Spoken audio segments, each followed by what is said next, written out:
Chicken উইংসের জন্য 700 গ্রাম চিকেনের wings কেটে নিতে হবে, তাতে স্বাদ মতো লবণ, একটা গোটা লেবুর রস, আদা রসুন পেস্ট, সঙ্গে কাঁচা লঙ্কা বা শুকনো লঙ্কা, dark soya sauce, tomato sauce,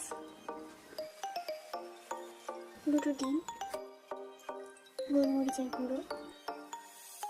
পুরোটা একসাথে মেখে 2-3 ঘন্টার জন্য ফ্রিজে রেস্টে রেখে দিতে হবে। তারপর ভাজার 5 মিনিট পরে নাড়াটা মিশিয়ে দিতে হবে। তারপর গরম তেলে ডিপ ফ্রাই করে নিতে হবে উইংসটি।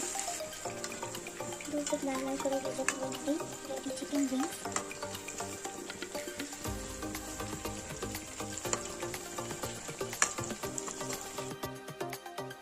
ফ্রাই প্যানে প্রথমে রসুন কুচি, আদা কুচি হালকা লাল হয়ে গেলে পেঁয়াজ কুচি এবং ক্যাপসিকাম দিয়ে দিতে হবে। সেটাকে হালকা ভেজে নিয়ে tomato sauce, dark soya sauce, chilli sauce থাকলে দিতে পারেন, অল্প ভিনেগার বা লেবুর রস, পুরোটা মিশিয়ে ভেজে নিতে হবে। সেটা তেল ছাড়া গোলমরিচের গুঁড়ো বা কাঁচা লঙ্কা